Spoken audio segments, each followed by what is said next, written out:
Hey guys, I want to take this opportunity to share this video with you on the ECPS transition plan or transition report. Every middle school student in the state of North Carolina is going to receive one of these. It's required by the Department of Public Instruction and the State Board of Education. So I'm going to share this folder with you, and you'll notice inside the folder there's one spreadsheet for every homeroom teacher. Now the homeroom teacher is responsible for creating a tab inside their page for every student in their homeroom. However, every teacher on the team will be working on that page. So let me pull Miss Darden's up and show this to you.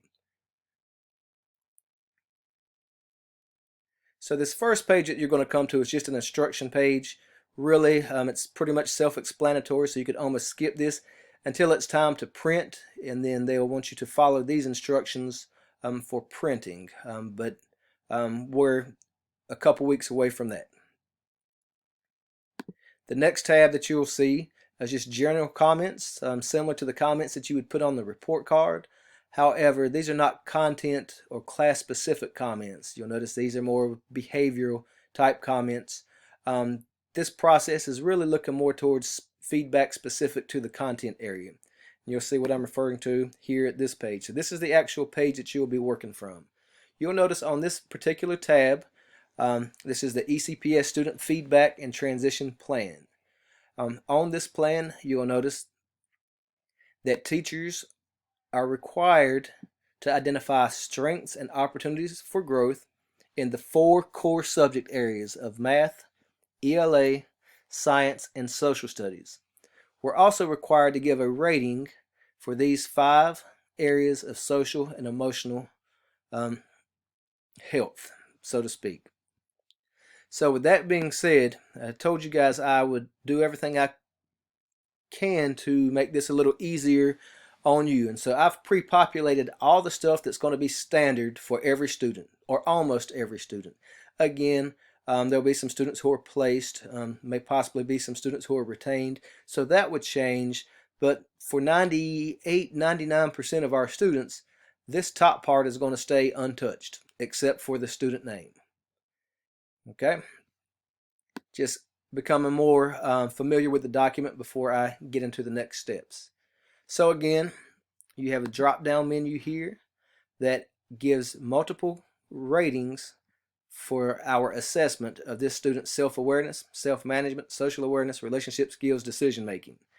I've gone ahead and set this to the most positive or most favorable rating, again because the vast majority of our students will fall into this area, so you won't have to change that a lot. However, if there's an area that needs to be changed for an individual student, please do so.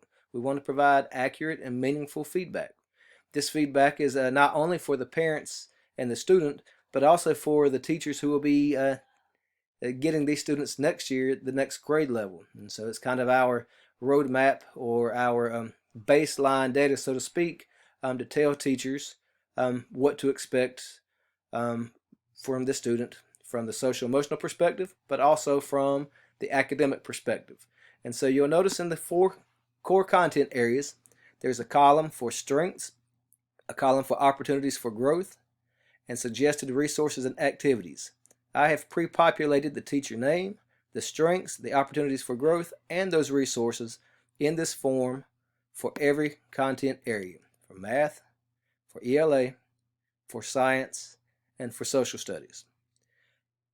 Your task with this form is simply to go in and identify the 3 areas. Well, for one, obviously, enter the student name. Make any corrections to the data that's been pre-populated.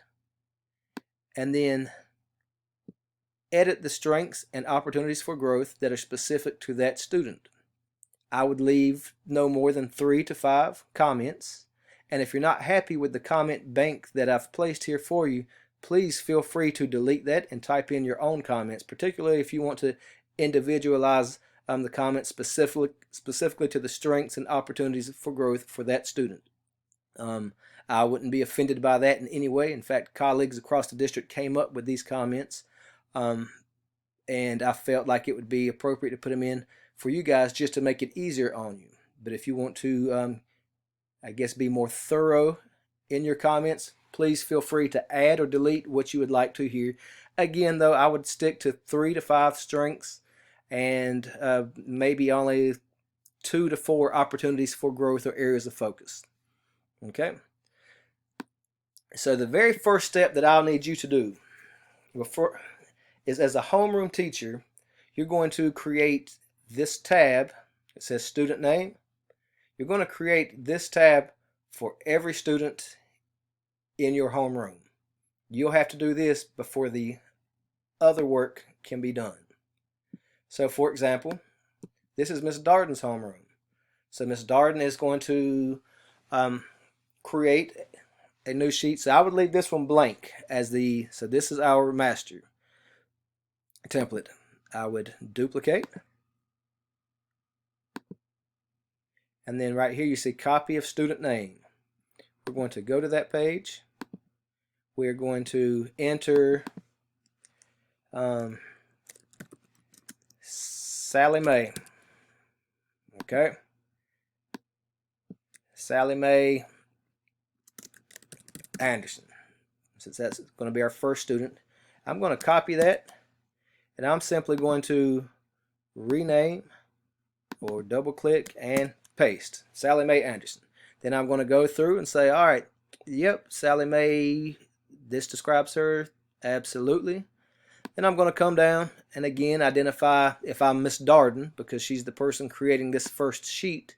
She's the ELA teacher. She's going to come in and identify the 3 to 5 strengths and delete the other comments that are not relevant, or she's going to add her own comments to both the strengths and opportunities for growth. Ms. Darden would also add any suggested resources that she suggests that this student could work on over the summer. After Ms. Darden has created this tab for Sally Mae Anderson, then of course Ms. Sharp,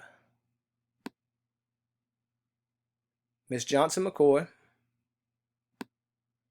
and Ms. Stapleton will come in and enter their comments for Sally Mae Anderson as well. Once that is done, then of course you would move on to the next student. So the process that I recommend for this, let me get that name back where it belongs, right there, is to simply put the student name in first without worrying about editing the sheet at all here. I'm just going to put the student name in first. Sally Mae Anderson was my first student. I'm going to, let's go back to this one. So I'm going to keep copying from my master template. We're going to duplicate here. And if I had Sally Mae Anderson there, then we're going to go with Bobby Joe Brown here. Command copy. He's our second student in our class. I'm going to double click and paste. And then I'm going to continue that for all 20, 25, 30, or 31 of our students.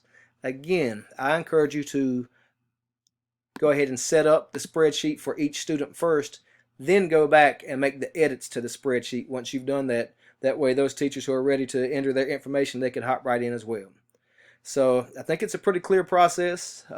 Again, hopefully the work we've done to pre-populate it for you has made it easier for you. It's a little simple and more efficient as far as your use of time.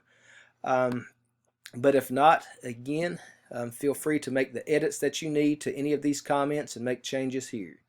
Now, I do want to revisit this statement here. I don't remember if I've said this yet, but any student who has passed 5 or more classes is promoted.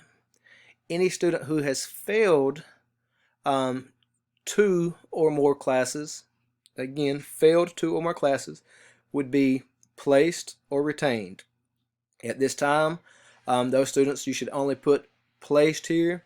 We'll have to have a separate conversation regarding retentions or the retained label. Okay? Guys, I hope this was clear to you. It's about as clear as I think we can make it. Again, I think the video was better than trying to do this in a meeting, and then with the video you can go back and review it as much as you need to. Again, I'm willing to any feedback that you can give me on this process. Again, this came from DPI, and this was pushed down from our CISS team with ECPS. And so with that being said, I'm going to turn it over to you guys. As always, I'm available by Google Hangouts, phone, text, email, any time of the day. Just reach out to me. I'm happy to support you through this, just as Miss Harley is. All right, guys, I'm proud of the work you're doing. Like I've said and tried to give you the heads up last week, we're just at that point of the year where there's just a lot of kind of the paperwork, the administrative type tasks that we have to get done now. And really, it's no different when it comes to this stuff, whether we were in school or with the remote learning. We still have these tasks to complete. I'm proud of the work you're doing. Keep up the great job, and let me know how we can best support you. Take care.